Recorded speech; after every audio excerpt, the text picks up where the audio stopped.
Mara wedged herself between the crib and the banker's man, fingers white on wood.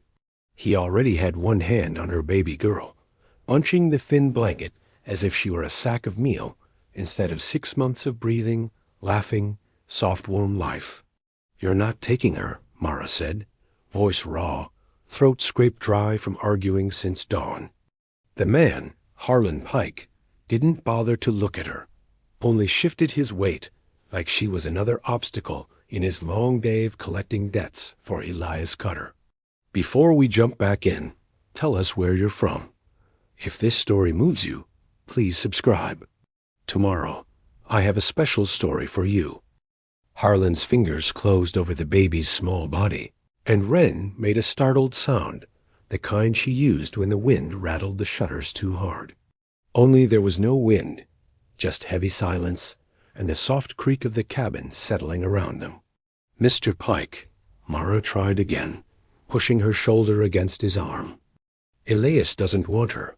He wants money. I can work. You know I can. Take the table, take the stove, take the land back. But not her. Please, not her." He finally turned his head. His eyes were small and pale, washed-out blue that had nothing of the sky in them, just numbers and tallies and the weight of other people's losses. "You had 30 days, Mrs. Kincaid," he said. "Elias gave you that much grace because your husband rode for his outfit. Contract says if the note ain't paid, collateral is forfeit." He jerked his chin toward Wren without shaping his mouth into an honest sentence. It was as if the words were too distasteful to share space with his tobacco. "Collateral," Mara repeated, tasting bile, every letter like broken glass in her mouth. "She's my daughter. She's Elias's property now." The cabin seemed to tilt around her. The crib, the rough plank floor, the low rafters blackened from winters of smoke, everything slid sideways under those words. Mara's hands moved before her mind could catch up. She caught Harlan's wrist, nails digging in. He was bigger than she was, but not by much.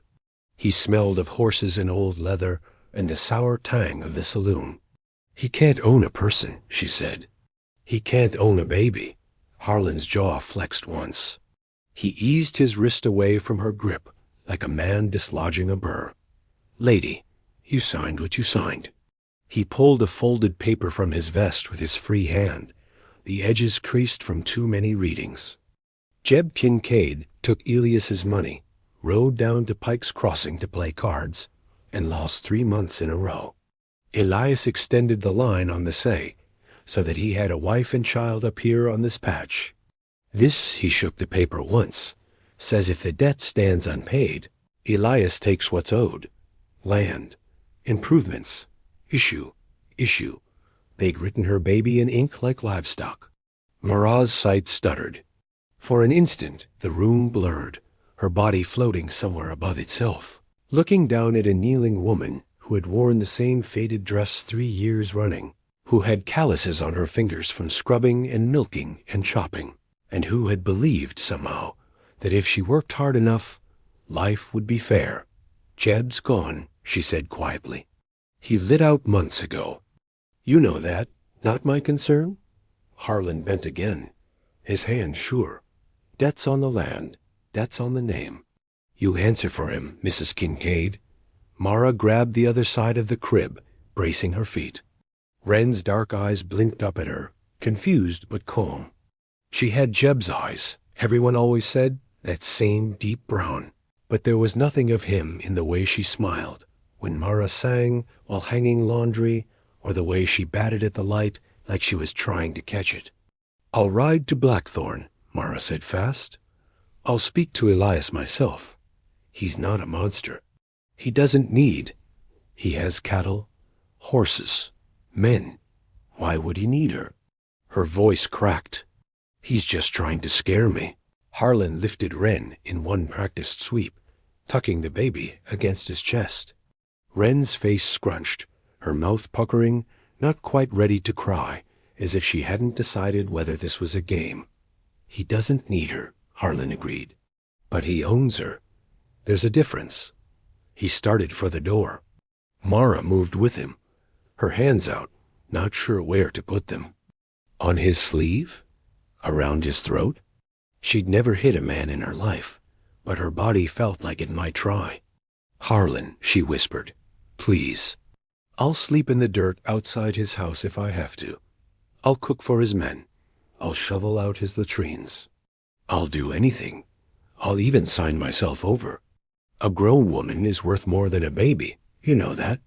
Tell him I'll work until my hands fall off. Just leave her." Harlan paused with his hand on the latch. For half a second, some kind of pity flickered across his face. Or maybe she imagined it, because she needed it to exist. "You think you're the first to beg me?" he said. "You think you re the first mama in this valley who thought sheer wanting could scratch numbers off a ledger?" He shook his head. "Don't ride to Blackthorn alone. Elias doesn't like interruptions. If he wants to talk, he'll send word. That's the only kindness I've got for you." Mara stared at his hand on the latch. Her fingertips tingled. All it would take was one hard slam of the door against his arm, a good angle, his elbow popping. He might drop Wren. She saw it, her baby's head smacking against the frame, that fragile skull. The image was so sharply drawn it stole the strength from her legs. She stepped back.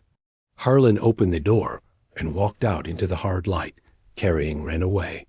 The sound that tore out of Mara and wasn't something she recognized as her own voice. It was animal and broken and too loud for the small cabin, bouncing back at her from the bare walls.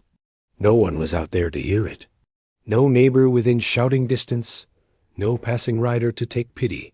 Just the thin track down the hill where Harlan's horse waited, reins looped over a fence post. Mara stumbled after him. The boards of the porch bit her bare feet. She grabbed the porch post with one hand, as if the earth had tilted again, and she might slide off its surface. "Harlan!" she screamed. "You can't do this." She wasn't sure who she was shouting at anymore. Harlan, Jeb, Elias. God, Harlan didn't turn. He swung into the saddle with Wren nestled against him, as if he'd done this often enough that the movement was as natural as breathing. The bay horse sidestepped once and straightened under the weight. Harlan gathered the reins. "You ride to Blackthorn? You'll make it worse," he said over his shoulder. "Elias doesn't like being questioned." "Worse than this?" Mara whispered. He said nothing. Then he touched his heels to the horse and rode down the track, Wren's small blanket bright against his vest until dust and distance swallowed them. Mara stood rooted until the last glint of metal vanished. Only then did her knees finally give. She sank onto the top step, her hands hanging useless between her legs, fingers twitching around invisible weight. The world narrowed until it was only the echo in her chest. Gone. Her baby was gone. For a long time there was nothing else, not even thought. The chickens rustled in their coop. Somewhere in the back pasture, a lone cow bellowed, waiting to be milked. The ordinary sounds of a life she'd been holding together with both hands for 3 years went on as if nothing had changed. Mara pressed her palms over her face. Her skin was hot and slick. She had not cried when Jeb rode away, leaving the note on the table and the empty whiskey bottle on the floor. She had not cried when she'd found out what he owed, when Harlan first came with the papers and the careful words tied in bows of apology. She had not cried when the roof leaked, when she'd spent nights bailing rain into buckets instead of sleeping, when the cow had gone off her feed and nearly died. She cried now. The sobs came like something pulled loose inside her, raw and ugly, until there was nothing left in her chest but air and an ache that felt like grief chewing at her ribs. After a while, the tears ran dry. Her head throbbed. Her eyes felt swollen, her nose raw. She dropped her hands and looked out at the small piece of land they'd tried to make a life on. The kitchen garden rose Jeb never finished fencing, the sagging barn, the pasture that needed mending. The hills beyond, rising in layers toward the snow lines, dark and close and impenetrable. She could sit here and let the empty swallowing feeling hollow her out. Or she could stand up. Mara pushed herself to her feet. Her legs shook a little. Fine, they could shake. She went inside, grabbed the nearest thing that looked like a purpose, her shawl from the peg by the door, the worn leather satchel from under the bed. In the satchel went Jeb's old ledger with the addresses of suppliers, a wrapped heel of bread, the last 2 coins from the jar by the stove. Her hand hovered over the small rosary her mother had left her before she died. She put that in, too. She had nothing to pay a banker with. She had no horse fast enough to outrun Harlan and catch him before he reached Blackthorn. But she could walk. She could put her boots on that road and follow. Mara laced her boots with clumsy fingers. She tied the laces too tight, then tugged them loose and tied them again. Her breath steadied with the familiar motion. She took one last look at the cabin, the unmade bed, the cold stove, the quiet crib. "I'll bring you home," she whispered to the empty room. "I don't care what they say on paper. I'll bring you home, Wren." Then she stepped out, pulled the door closed behind her, and walked down the path Harlan had taken. The town of Blackthorn sat where the river bent south and the stage road cut through the valley. Mara had walked it twice before. Once when she and Jeb had gone to sign the first note, and again when she'd gone to buy supplies alone, his absence like a missing tooth in her days. The distance never looked so long as it did now. The dirt road wound down from her ridge, past a stand of scrub, across the low wash where spring floods sometimes ate away at the banks. It was late in the morning already. The sun, she refused to give it any attention, stood high enough to throw short, hard shadows under the sparse cottonwoods. Mara kept her eyes on the ground ahead, counting steps, then fence posts, then breaths. It kept her from thinking too much about the image that wanted to rise behind her eyes. Wren's small hand batting at the snow of dust particles in the shaft of light over her crib. Wren's lashes fluttering in sleep. The soft curl of hair behind her tiny ear. She didn't let herself imagine Wren in anyone else's arms. When her legs burned and her throat ached, she let herself rest for a count of 10 in the sparse shade of a stunted tree. Then she walked again. By the time the road steepened down into Blackthorn's bowl, her dress clung to her back and stomach, and the skin inside her boots had begun to chafe. She topped the last rise and saw the town laid out below. One dusty main street running east to west, false front buildings like teeth in a crooked jaw.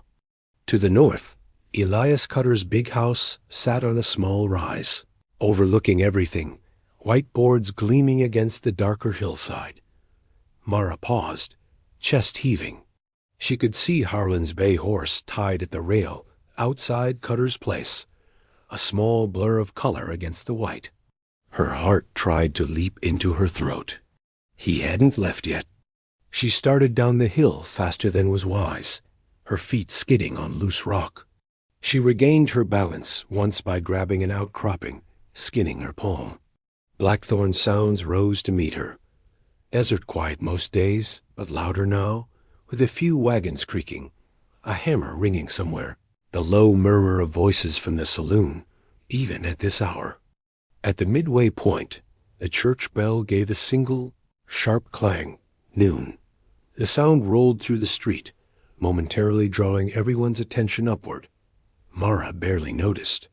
She hit the edge of town at a trot, nearly colliding with a boy carrying a basket of laundry. "Watch it!" He yelped, then saw her face and blinked. "You okay, Miss Mara?" She ran past him without answering. Her breath was a roaring in her ears when she crossed Main Street, cutting between a parked freight wagon and a saddled horse. Voices called after her, a mix of curiosity and annoyance. She took the front steps of Elias Cutter's house 2 at a time. The porch boards here were new, smooth, without splinters. The door was thick and dark, heavy brass knob polished by careful hands. Mara pounded on it with the side of her fist. For a moment nothing happened. Then the latch clicked, and the door opened a hand's width on the chain. A woman's lined face appeared in the crack, gray hair pulled back tight under a cap. "Yes?" she asked. "I need to see Mr. Cutter," Mara said, chest still heaving. "Right now." "It's about my baby." The woman squinted. "Mr. Cutter doesn't receive uninvited callers." "I'm not calling," Mara snapped. "I'm begging. Harlan Pike just brought my child here, claiming she's debt payment. There's been a mistake." The woman made a small sound that might have been sympathy or skepticism. It was hard to tell. "Wait here," she said finally. "I'll see if he'll speak with you." The chain rattled. The door shut. Mara stood on the porch, hands clenched at her sides, listening. Muted voices moved inside the house. A low male one, the woman's higher tone. A chair scraped. Footsteps approached. The door opened. This time the chain was off. The man in the doorway wore a waistcoat that looked like it had never seen dust. His hair was oiled back from his forehead, curling just a little at the collar. He was not tall, not particularly broad, but there was something about the way he filled the doorway that made it feel like his body extended farther than it. "Did Mrs. Kincaid?" he said smoothly. "To what do I owe the surprise?" His eyes flicked over her dress, her boots, the rawness of her expression. "Though I suppose Mr. Pike has already given me an inkling." Mara swallowed. "Elias," she said, because calling him Mr. Cutter had always stuck in her throat. "You know me. You know I've worked that land every day since Jeb rode off. You know I'm good for it. Don't do this." He leaned against the jamb, folding his arms loosely. "What exactly am I doing?" he asked. "Enforcing a contract?" He smiled, a small flash of teeth. "You signed it, Mara. You and your husband. I'm simply taking what was pledged, not her." Her voice was hoarse. "Take the land. Take the house. I'll find somewhere else. I'll work in town. I'll rent a room. You can have it all. Just, and where would you and your child live then?" He mused, as if considering a problem in arithmetic. "The charity of strangers? In the back of the saloon? That hardly seems better than the arrangement I've devised." He stepped aside and gestured inward. "Come in, Mrs. Kincaid. We shouldn't discuss business on the porch." Mara hesitated. Every instinct in her body shrank from crossing that threshold. Something about the polished floorboards beyond the door, the smell of beeswax and expensive tobacco, made her feel small and grubby. But Wren was somewhere in that house. The thought pulled her forward. She stepped inside.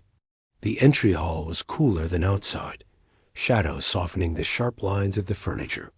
A framed map of the valley hung on the far wall, Elias's holdings neatly inked in dark squares. He closed the door behind her with a soft click. "Now," he said, steering her toward a room on the right. "Let's talk." The room was a study, walls lined with books, a big desk near the window. Papers lay arranged in neat stacks. A pair of leather chairs faced the desk, but Elias did not offer her one. He moved behind the desk and sat, folding his hands atop the blotter. Mara stayed standing. "I don't understand," she said. "You don't need a baby. What use is she to you?" "Not much use at the moment," he admitted, almost cheerfully. "But arrangements have been made. Mrs. Pike up on the ridge lost her infant last winter. She's taken in orphans before. She and her husband will raise the girl, and when she's of age, she'll work off the remainder of your debt in their household. Domestic help is always in demand." Mara stared at him. "You sold her," she whispered. "I transferred responsibility," he corrected. "Mrs. Pike is a good woman. The child will be fed, clothed, housed. You couldn't guarantee any of that if you lost the land and the roof over your head. This is, in a way, an act of mercy." Her vision went white around the edges. "You didn't even ask me," she said. His smile cooled. "I don't need to ask your permission, Mrs. Kincaid. That's what contracts are for. They give clarity where sentiment might muddy the waters." She took a step forward without realizing it. The words she wanted to say were not words she could say to a man like Elias Cutter in his own house. They burned in her throat. "Give me her location," she said instead. "I'll go to Mrs. Pike. I'll make my own arrangements with her." Elias sighed. "I'm afraid that's not possible." "Why not?" She nearly shouted it. "Because I don't trust you not to do something foolish," he said. "Like steal the child back and disappear into the hills. I don't intend to have my investment walking off on 2 short legs because her mother couldn't stomach a bargain." He opened a drawer and pulled out a folded paper, similar to the one Harlan carried. "As of an hour ago," he said, "your daughter belongs to the Pikes, legally. She be delivered there by my man. You, Mrs. Kincaid, will remain here, on my land, working my soil, until such a time as I deem your debt satisfied. You can't keep me here." He tilted his head. "Can't I?" He glanced at the map on the wall. "Every trail leading out of this valley crosses my land or that of men who owe me favors. You may try to run, but you won't get far." Mara's hands curled into fists. "I will tear this valley apart for her," she said softly. "I don't care how many papers you have. I will find her." He watched her, eyes bright with interest, as if she were a particularly intriguing insect pinned to a board. "I don't doubt your determination," he said. "But determination without leverage is just noise." A knock sounded at the study door. Elias's gaze flicked toward it. "Yes," he called. The gray-haired woman from the doorway opened it and stepped in. "Sir," she said, "there's a man here to see you." "I told you, no interruptions," Elias said, irritation clouding his tone. "I know, sir, but he insisted," she said. "Says it's about the timber rights above Pike's Ridge. Claims you're cutting on land that's not yours." "Name's Noah Grant."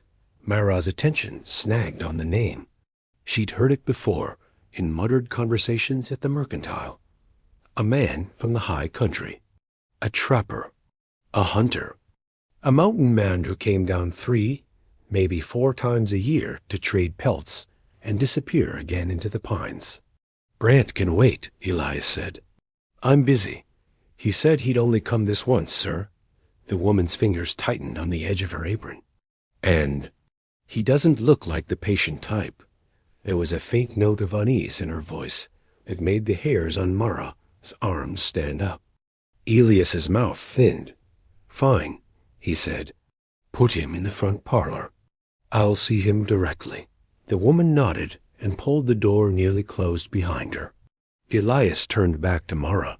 "As for you," he said, "you'll go home. You'll tend the farm. Harlan will bring you a revised agreement reflecting the adjusted terms of your debt. If you sign it, you keep your roof and your livelihood." "And my child?" she asked. He spread his hands. "Your child is provided for elsewhere." She stared at him, really stared, seeing not the tidy waistcoat or the gleaming desk, but the hollowness behind his eyes. He believed this was reasonable. He believed he was benevolent. "No," she said. The single syllable dropped into the room like a stone into deep water. Elias blinked. "I beg your pardon?" "I said no," she repeated, her voice steadier now. "I'm not signing anything. I'm not agreeing. I'm not pretending this is mercy. You can throw me off the land. You can send men after me. But I'm not standing still while you sell my daughter and pat yourself on the back for being generous." For a moment, genuine surprise flickered across his features. "You always struck me as sensible," he said softly. "I see I was mistaken." He stood abruptly. "Go home, Mrs. Kincaid, before I decide that your presence here constitutes trespass and have you removed by the sheriff." Mara didn't move. "Where is she?" she asked. "Is she still in this house?" "Either way, it's no longer your concern," he said. He pointed at the door. "I won't ask again." Her body wanted to hurl itself at him, to tear the papers from his desk, to throw the inkstand at his face. But even if she got past him, even if she found Wren in some upstairs room, She'd never make it past Harlan and the other men Cutter kept around. She could not fight him here. Not like this. Mara turned and walked out of the study. The hallway seemed longer than before. The front door loomed at the end of it like a verdict. As she reached for the knob, it swung inward. A man filled the doorway. He was taller than Elias by a head, shoulders broad enough that he had to turn slightly to come through. His coat was a rough, dark canvas, the hems frayed, dust ground into the seams. His beard was trimmed but thick, streaked with reddish gold and darker brown. His hair, too long by town standards, brushed his collar. But it was his eyes that struck her. They were a deep, steady gray-green, like river stone under clear water, and they took her in with one quick, assessing look before moving past her toward the hallway. Mara stepped aside automatically, the scent of pine and wood smoke brushing past with him. "Brant," Elias said from behind her. "You're early. You're cutting on my land," the man said without preamble. His voice was low and rough, like it had been dragged over gravel. "Early seems appropriate." Mara hesitated on the threshold, hand on the knob. She could leave, as Elias had told her. She could walk back out into the hot quiet and down the hill to her lonely cabin, empty-handed. Or she could linger here for one more breath, listening. She chose to listen. "I bought those timber rights from Winslow 6 months ago," Elias said. "There's nothing of yours in that stand." "Winslow didn't own them to sell," Brant replied. "My father staked that ridge 30 years back. There's a claim that was never filed in any court," Elias said. "You mountain folk and your handshakes." Mara heard the smile in his voice without seeing it. "What happens between us up there doesn't need your stamp," Brant said. "But when you send men to cut trees on a slope that feeds our creek, we notice. I'm here to tell you to pull them back." Mara turned her head just enough to see Elias leaning against the study doorway, arms folded, his posture lazy, but his eyes sharp. "And if I don't?" he asked. The silence that followed was short but full. Brant's jaw worked once. "You won't like how the mountain answers," he said finally. Elias laughed, the sound thin. "Is that a threat, Mr. Brant?" "A warning," Brant said. "Threats are what you do. Contracts and men with guns. I'm giving you a chance to do the right thing without something falling on your head." Mara almost smiled despite herself. "Almost. You come down here, into my house, and lecture me on rights?" Elias said. "You live in a cabin nobody can see unless they squint. You trade pelts for coffee twice a year, and you think that gives you standing to tell me how to run my business?" Brant's gaze flicked past Elias then, landing briefly on Mara. For a heartbeat, their eyes met. She saw something there. Not pity, not curiosity exactly, but recognition. As if he'd been walking toward something all morning, and when he reached the threshold, there she was, unexpected but somehow familiar. Then his gaze moved on. "I came down here to settle this man to man," Brant said. "I ain't much for courts, but I will go to the marshal if I have to. You signed enough papers that some of them might actually mean something to someone who wears a badge." Elias's mouth flattened. "You do that," he said softly, "and I'll be sure to mention the number of unlicensed traps I've seen along the North Fork. The smoke from your still. The game you take out of season." Brant's shoulders tensed almost imperceptibly. Mara could feel the air in the hallway thicken, a rope pulled taut between them. She didn't have room in her chest for anyone else's fight. Her world had narrowed to the absence of her child. Still, something about this man's presence scratched at a place inside her that wasn't he entirely hopeless. Elias glanced back at her. "Why are you still here?" he asked sharply. "I told you to go home." Mara lifted her chin. "You sold my daughter," she said, forcing each word out evenly. "I thought it might interest Mr. Brant to know what passes for business in this house." Brant's gaze swung back to her. "Daughter?" he said quietly.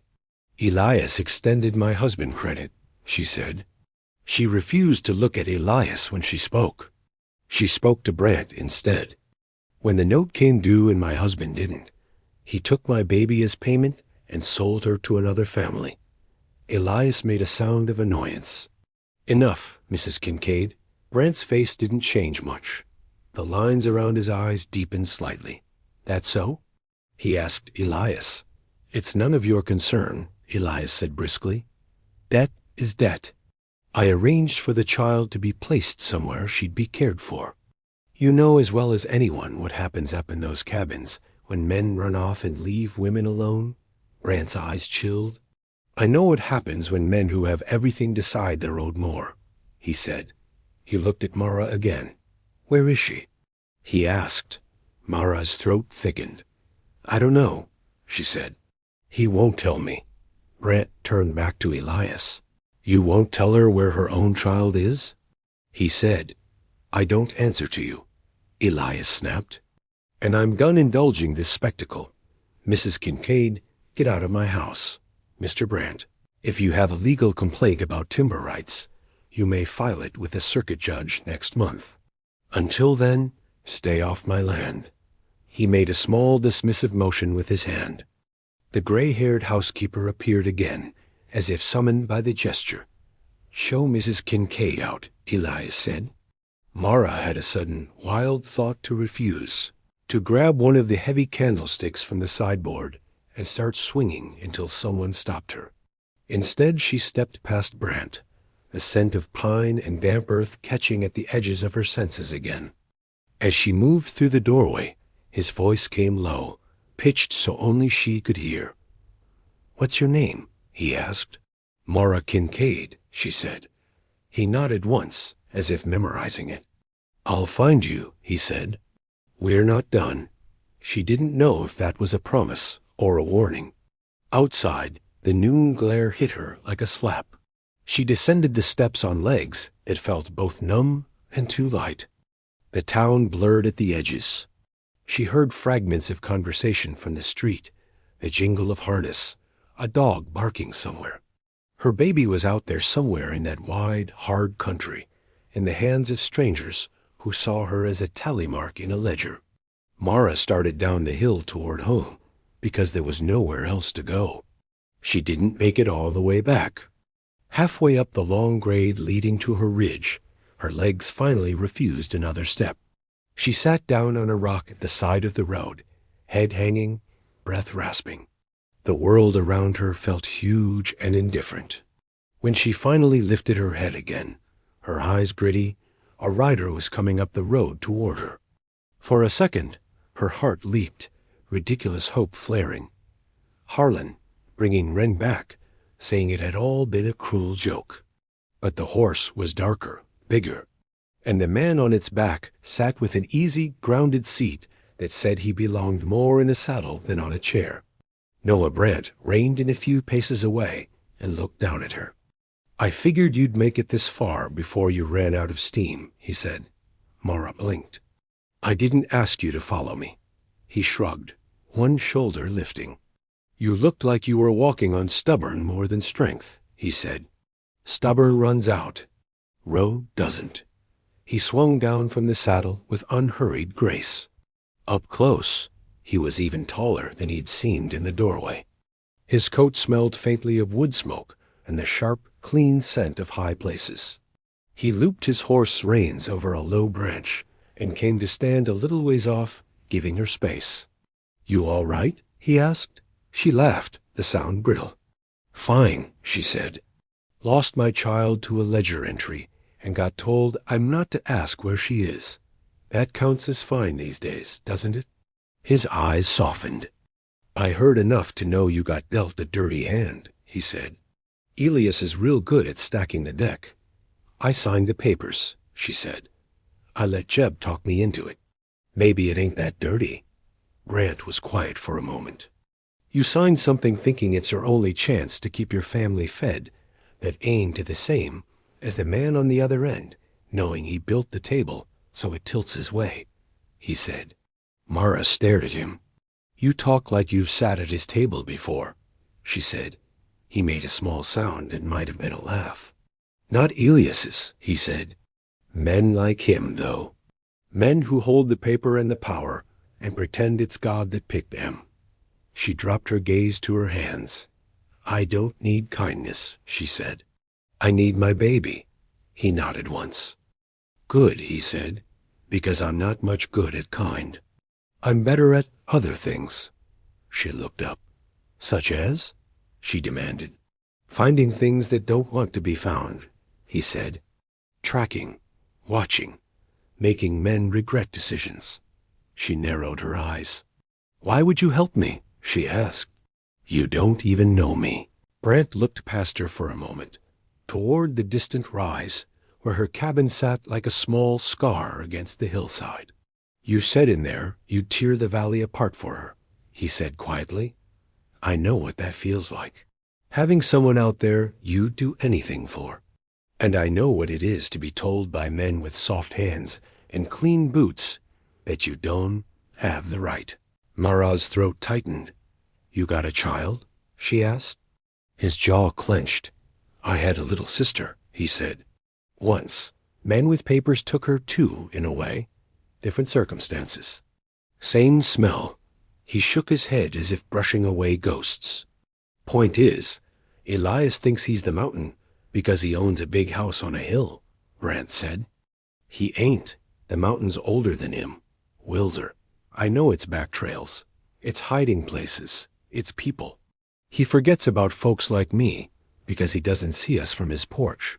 Mara studied him. You could walk away, she said. You could go back up into the trees and pretend you never heard my name. I could, he agreed. Been walking away from trouble most of my life.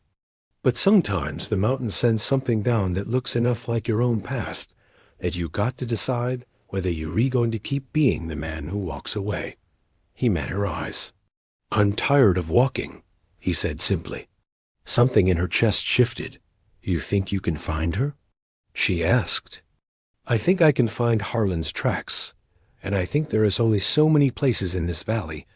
A man like Elias would send something he considers property, he said. You mentioned pikes on the ridge. That's one. There's a couple others. I can narrow it down. He glanced at her boots. You're used to work, that's clear, he said. But you're near done in. You push yourself much farther today, you'll drop in the road and be no good to her or yourself. Mara bristled. I'm not fragile. Didn't say you were, he replied. Just said you're tired. There's a difference. He rubbed a hand along his horse's neck, thinking. I'm heading back up toward my place this afternoon, he said. Pike's Ridge is on the way. I can swing wide, take a look, see what's what. Mara's heart stuttered. You'll go without me? She asked. He nodded. For now, he said. You show up at Pike's door wild-eyed and shaking.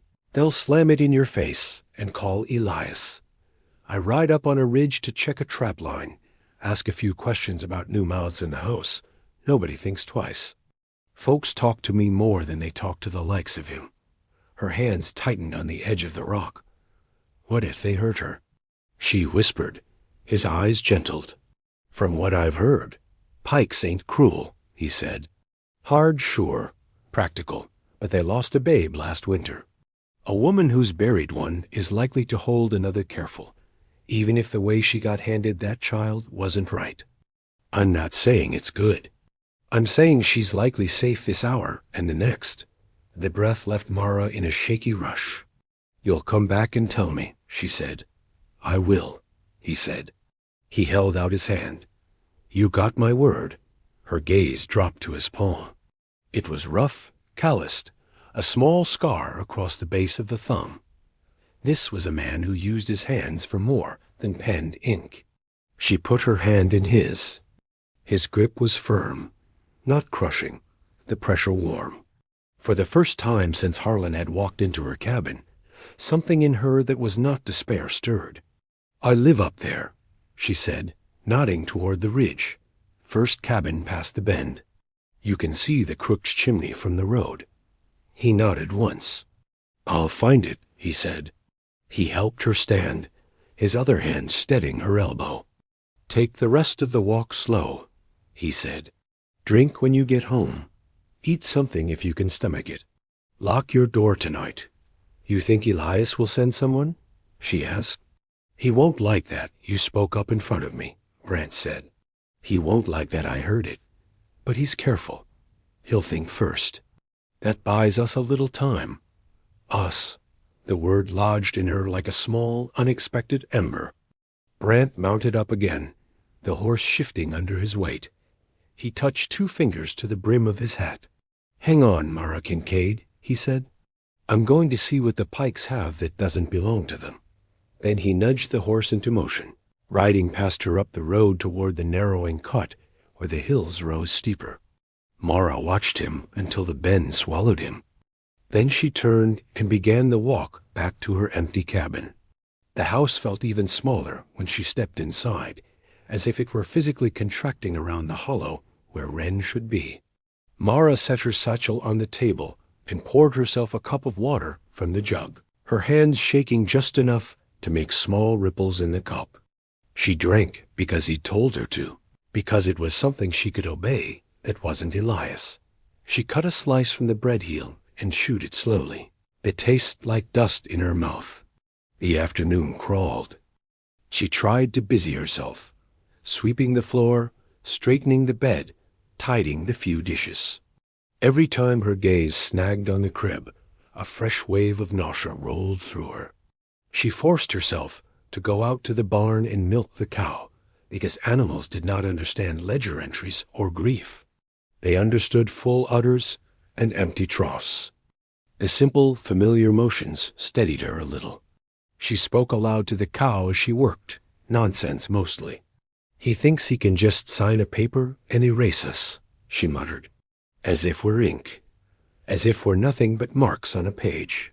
He doesn't know how loud a woman can get when you take what's hers." The cow flicked an ear and huffed, as if in agreement. By the time the milk was strained and set aside, the light outside had shifted, shadows lengthening toward evening. Mara's eyes kept flicking to the window, to the bend in the road she could just see from the porch. She did not let herself stand there watching. That would make her feel like a child waiting for a father who'd already proven he wasn't a coming home.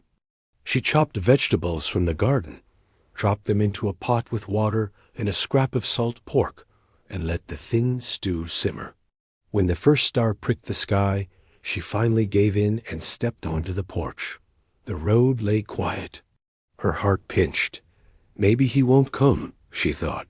Maybe he said the words because it felt good in the moment. And by the time he reached the ridge, he remembered that he doesn't owe you anything. The thought burned more than she expected. She stayed there anyway, leaning against the post Harlan's hand had brushed that morning. The dark gathered in around the edges of the yard. Just when she'd begun to think she'd imagined Noah Brant altogether, the faint shape of a horse and rider appeared around the bend. Her heart jumped, then thudded. She stood up straight. The horse moved with that same grounded, easy gait she remembered from earlier. As they drew closer, she saw the set of his shoulders, the tilt of his hat. He reined in at the bottom of her small yard and swung down. For a moment he just stood there, one hand on the saddle horn, looking at her. "Well?" she asked, voice sharper than she intended. "Did you find them?" He nodded once. "Pikes have a new babe in their house," he said. "Red blanket, dark hair. Cries like she's got good lungs." Mara's knees wobbled. She clutched the porch post. "You saw her?" She whispered. "I saw a small hand clutching at Mrs. Pike's shawl," he said.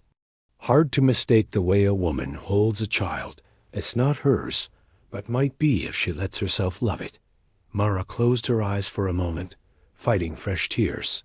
Does she look?" "Fed," he said gently. "Clean. Mrs. Pike's got other children. Older. They seem taken with her. I didn't see any harm being done." "Not yet, not yet." The words were a drop of ice in her chest, even as the rest of his description warmed some raw part of her. "Pike himself?" she asked. "Harlan's cousin, Brant said. Hard man. Lost a boy to fever last winter. He looked at your girl like she filled a hole he didn't think would ever close. Mara bit her lip until she tasted copper. He thinks she's his now, she said. He does, Brant agreed. Paper says so. Elias says so. Most of the valley would say so, 'cause they're used to acting like whatever Elias says is the law. He took a step closer to the porch. But you and me, he said, voice low, we know better. She looked at him. What can we do? She asked. Can't march up there and steal her tonight, he said. They'd call every armed man from here to the river, and you'd be the one labeled thief. You'd end up in a cell, or worse, and your girl would be even further from your reach. Then what? She demanded. Sit here and wait for some judge months from now to decide she's just fine where she is? Her voice rose. I can't sleep knowing she's out there calling for me. Brant's gaze was steady. You asked what we can do, he said. First thing is, we make a plan that gets you your girl back without getting you killed in the process. That means we think like Elias, like Harlan, like Pike. We think like men who don't see her as a person, but as a piece on a board. Then we knock the board over when they're not looking. Mara's answer came out between clenched teeth. I don't like thinking like them. Neither do I, he said. But it keeps you alive long enough to hold your daughter again. The porch creaked under her weight as she shifted. You already have ideas, she said. It wasn't a question. He nodded once. Pikes are tied to Elias, same as everyone, he said. Owe him for seed, for tools, for that new roof they just put on the barn. He leans on them. They jump. That means even if we get your girl back into your arms, he'll come looking. We need a way to make him too busy, too off balance, to chase you right away. Busy how? She asked. You're not the only one he's leaning on, Brant said. Timber rights up my way. Grazing disputes with the Comanche. A drover downriver who says Elias shaved his cattle weights. He's stacked so much kindling around himself, he doesn't see how dry it is. All it'll take is a spark. Mara swallowed. You're talking about starting trouble, she said. I'm talking about lifting a rock that has been sitting on this valley a long time and letting some light under it, he replied. Him taking your girl might be the thing that makes folks willing to see what's been under there. She shook her head. I don't care about the valley, she said. I care about her. I know, he said. And I'm not asking you to care about anyone else more than her. But if we pull this off right, getting her back might mean giving a few other people their lives back too. She leaned her shoulder against the post. You keep saying we, she said. Why? You could take this as an opportunity to get at Elias over your timber and be done with it. You don't have to tie yourself to my fight. Brant looked up toward the ridgeline behind her cabin, where the dark shapes of the pines stood like watchmen. I told you, he said. I'm tired of walking away. And he hesitated. And she pressed. And the way you looked at him in that hallway, he said, a rough note in his voice. Like you'd burn his house down with your bare hands if it would bring her back. I recognized that look. Saw it in my mother's face once. Nobody listened to her. Nobody stood beside her. I ain't making that mistake twice. The words settled between them, heavier than the twilight. Mara drew a slow breath.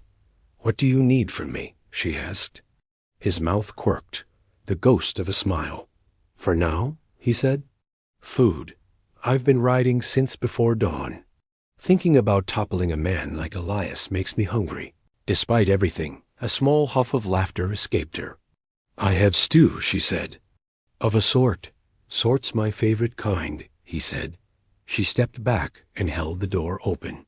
As he crossed her threshold, the air in the small cabin shifted, as if the house itself knew something had just altered in its bones.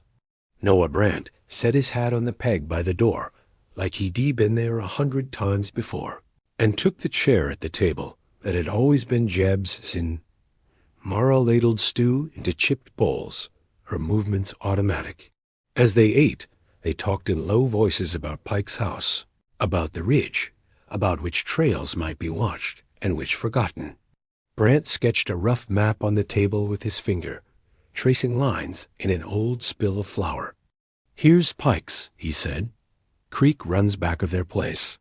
If we come in from this side, we can watch without being seen. Wait for a time when she's outside, maybe, or when Pike's away." "How do we get past Mrs. Pike?" Mara asked. "If she's holding her like you say, she fight." He nodded. "We might not have to go through her," he said. "Sometimes the way to move one piece is to nudge another. Pike's got an older boy about 10. Saw him trailing after me like a pup, listening when I talked about my traps. He'd follow me out to the ridge, given half a chance. If he's out of the way, that's one less pair of eyes." Mara frowned. "I don't want to use a child," she said. He met her gaze. "I don't either," he said. "I'm just thinking out loud. We'll find a way that sits as right as it can, given we're dealing with men who don't know the meaning of the word." Silence settled for a moment. The lamplight made soft shadows across his face, picking out the lines at the corners of his eyes, the slight crook of his nose, where it had likely been broken once. He looked tired. So did she. "What if Elias comes tonight?" she asked quietly. "If he does, he'll come with words first," Brant said. "He'll want you to sign new papers. He knows violence brings attention. He likes his cruelty quiet." Mara's fingers tightened around her spoon. "I won't sign," she said. His mouth curved. "I figured as much." He finished his stew and set the spoon down with a click. "I'll sleep in the barn," he said. "Keep an ear out. If anyone rides up, I'll know before they hit your door. Better they meet me first." A flicker of unease ran through her. She had never had a man sleep on her property who wasn't kin. But the thought of facing Elias or his men alone, in the dead of night, with the image of Wren in someone else's arms clawing at her, made her nod. "All right," she said. "There's a spare blanket in the loft. A cow won't mind the company." He stood, his chair scraping softly. "Get some rest if you can," he said. "Tomorrow we start shaking this valley until the truth falls out. Tomorrow." The word felt like a thin bridge she could step onto. She saw him to the door, watched him cross the yard to the barn, the dark swallowing him in increments. Then she closed the door and slid the bolt. In the narrow bed, sleep came in fitful snatches, broken by images of Wren reaching for her across a widening gulf. Each time she woke, heart pounding, she listened for hooves, for male voices, for Noah's low tone from the barn. Nothing, just the night and her own ragged breathing. When dawn finally brushed the edges of the hills, Mara swung her legs over the side of the bed and sat for a moment, hands clasped. Today, she told herself. Today, we start. She didn't know that before the sun reached its highest point, she would be standing with Noah Brant on a narrow ridge above the Pikes' house, watching a small red blanket move in Mrs. Pike's arms, feeling the weight of a decision that could topple more than just one man's plans. She didn't know what she was willing to risk yet, but she was about to find out.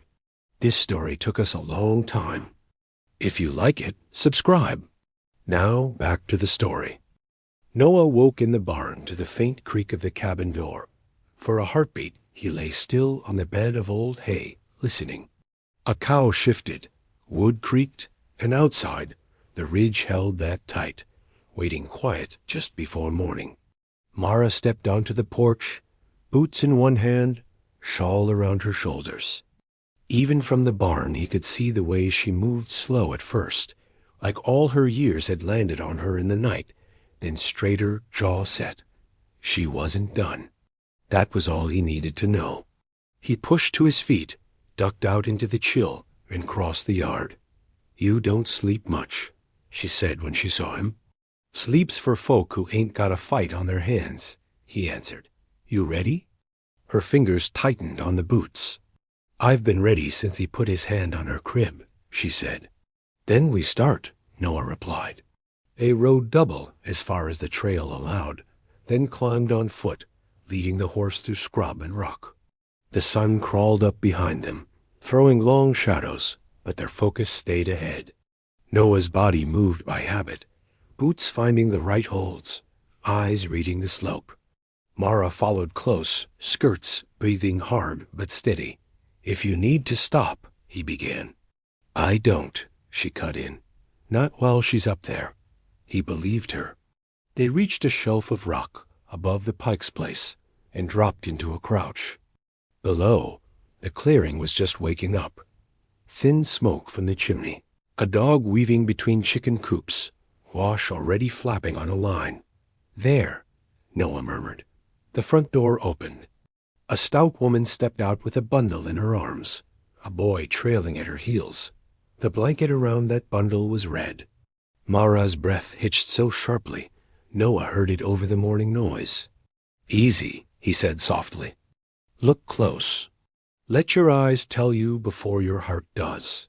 Mrs. Pike moved toward a stump and sat, shifting the baby up to her shoulder. For a moment, the small face turned toward the ridge.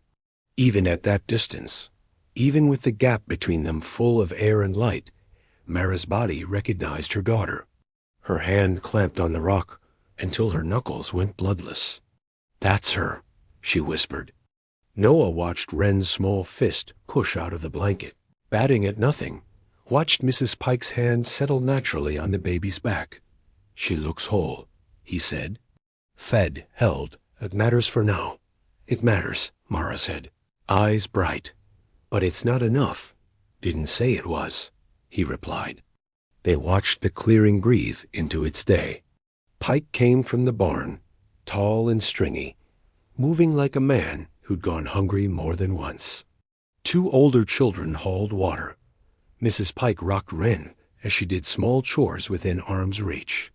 Every time the man passed the porch, his hand brushed the red blanket. His face softened in a way that made Mara's stomach twist. He's looking at her like she's his, she muttered. Maybe he needs to, Noah said. Doesn't make it true. Her jaw clenched. You said we needed a plan that doesn't get me killed, she said. Well? He traced the lay of the land with his eyes. We could wait for a night Pike's gone, he said slowly. Slip in and out. Take her quiet. Mara shook her head hard. And leave that woman to wake up to an empty cradle again? She said, have her think God took another one, or that some thief crept in? No, I won't steal my own child like that. She deserves to know who I am. Noah huffed a low breath. You don't do easy, do you? He said. I'm her mother, Mara answered. That's all. He looked down at Wren again, at the wrong porch holding the right child. Then we drag this out into the open, he said. Elias likes back rooms and quiet signatures. We pull him into the street where the law can see him. What law? She demanded. His law? Circuit judges do in town inside the week, Noah said. Walsh, I saw him once. Didn't much care that my father stank of smoke instead of cologne. If we put you, that baby, and Elias's little contract in front of him, we see which way he leans. Mara swallowed. You're re-asking me to stand in front of every soul in Blackthorn and say he sold my child, she said. I'm saying you already said you'd tear the valley apart for her, Noah replied. This is where we start pulling. She let out a shaky breath, eyes never leaving the red blanket. I'll do it, she said. I'll say his name so loud his fine windows shake. Then we've got 3 things to line up, Noah said. You, the judge, and enough of Elias's dirt that Walsh has to listen. The days that followed felt stretched thin. Mara worked because chores didn't wait for heartbreak, and waiting empty-handed would have driven her mad. Noah vanished each morning and came back at dusk with dust on his coat and news in his mouth. Winslow swears he never owned those timber rights, he said one evening over stew. Got 3 men willing to say Elias forged the paper. Another night, Drover downriver says Cutter's been shaving weights on cattle for years. Judge might like to hear that. Mara listened, mending a tiny shirt by lamplight, Wren's ghost weight heavy in her arms, even when they were empty. Feels like you're piling kindling around him, she murmured. Just waiting on a match, Noah said. Judge is the match? She asked. Maybe, he said. Maybe you are. When the judge's wagon finally rolled down Main Street at noon, the whole town felt tight as a drawn bow. Mara stood near the mercantile, Wren's old blanket folded in her hands, breath shallow. Her stomach rolled, but her spine stayed straight. Noah was a solid presence at her shoulder. Last chance to run, he said quietly. Too late for that, she answered.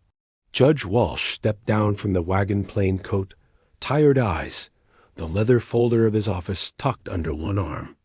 The marshal beside him sat easy in the saddle, badge catching the light. Elias Cutter waited on the hotel porch, hat in his hand, smile practiced. Judge Walsh, he called.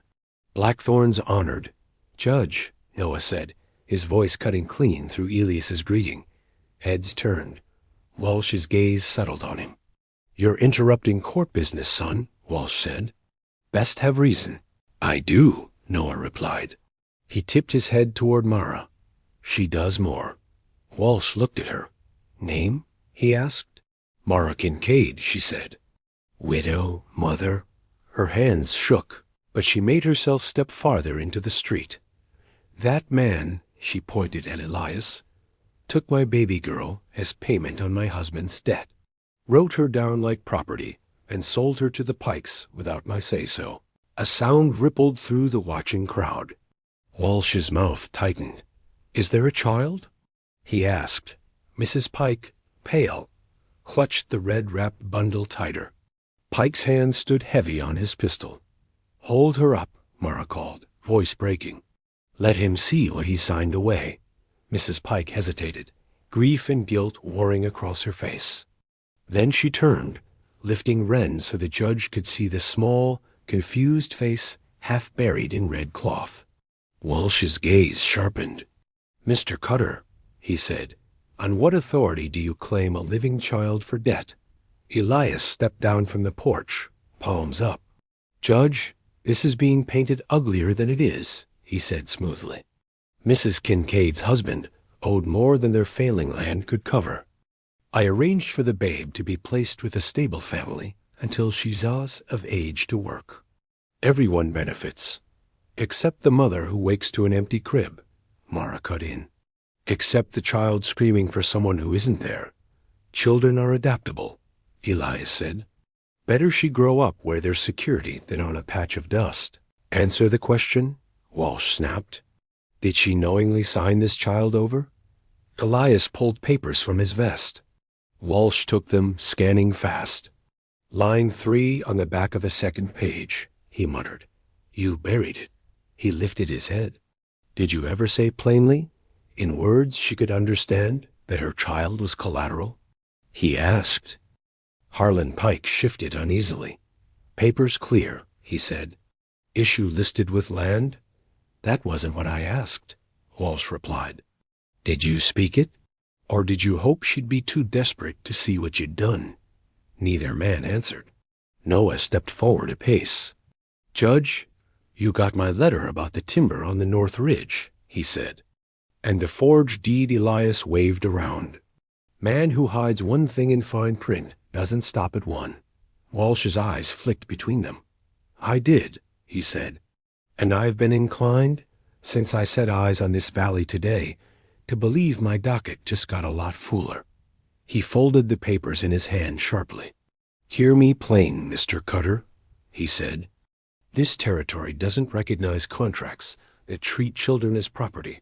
I don't care how clever your wording is. This arrangement is void. Color climbed Elias's neck. You undermine every agreement I've made in this valley, he said. You'll throw these people into chaos. I'll put the law back where it belongs, Walsh said coolly. On the side of the living, not your ledgers. He turned to Mrs. Pike. Ma'am, he said more gently, You took this child believing the papers were right? Mrs. Pike nodded, tears in her eyes. We lost our boy last winter, she said hoarsely. When Mr. Cutter said there was a babe needing a home, it felt like— She shook her head. Didn't think about the woman on the other end. Didn't let myself? You know better now, Walsh said. Hand her back to her mother. The words hit Mara like a blow and a blessing all at once. Mrs. Pike stepped away from her husband into the open space between them. Her arms shook. I'm sorry, she whispered as she held Wren out. If there's any grace in this, it's that she was loved while she was with us. Mara couldn't answer. Her throat had closed too tight. She took her daughter. Weight, warmth, a soft, stubborn little body fitting against her like it had never left. Wren whimpered once, then caught Mara's scent and burrowed in, tiny fingers clawing at her dress. The world tilted and steadied around that small, perfect grip. Mama's here, Mara breathed into her hair. I've got you. I'm not letting go. A sound rolled through the crowd, something between a cheer and a long-held breath, finally released. Elias surged forward a step. You can't just undo my contracts. He snapped at Walsh. You tear one up, you invite every debtor in this valley to howl at my door. Maybe they've been howling in their hearts a long time, Noah said quietly. Walsh tucked the papers into his folder. While I'm in Blackthorn, we'll be looking at your other deals, he said. Timber, cattle, notes. If there's a pattern of trickery, I'll see it. Men in the crowd shifted, some straightening, some looking at Elias with new eyes. Not fearful, measured, angry. For the first time, Elias looked around and saw he might be standing alone on his fancy porch. Later, when the wagon and badge had moved on, and the town's noise thinned, Noah walked beside Mara out of Blackthorn. Dust puffed under their boots. Wren slept, tuckered out from too many arms and too much noise, cheek pressed to her mother's collarbone.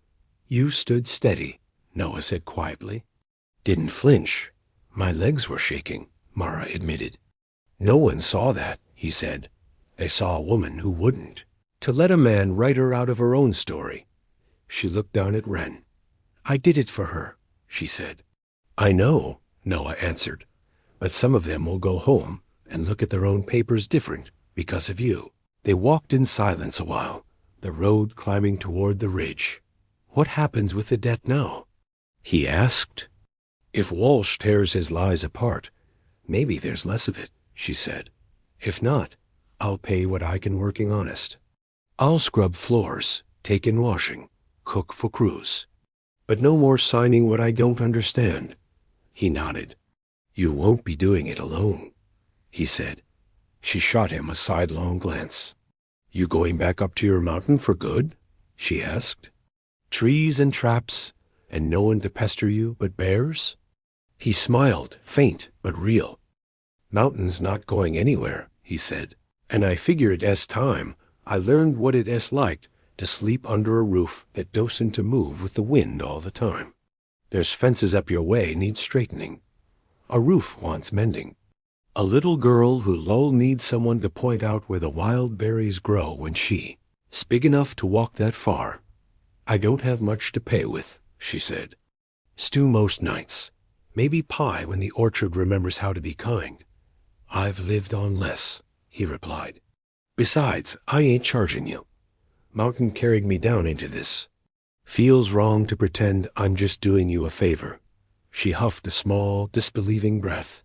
You're a strange man, Noah Brandt, she said. So they tell me, he answered. They topped the last rise.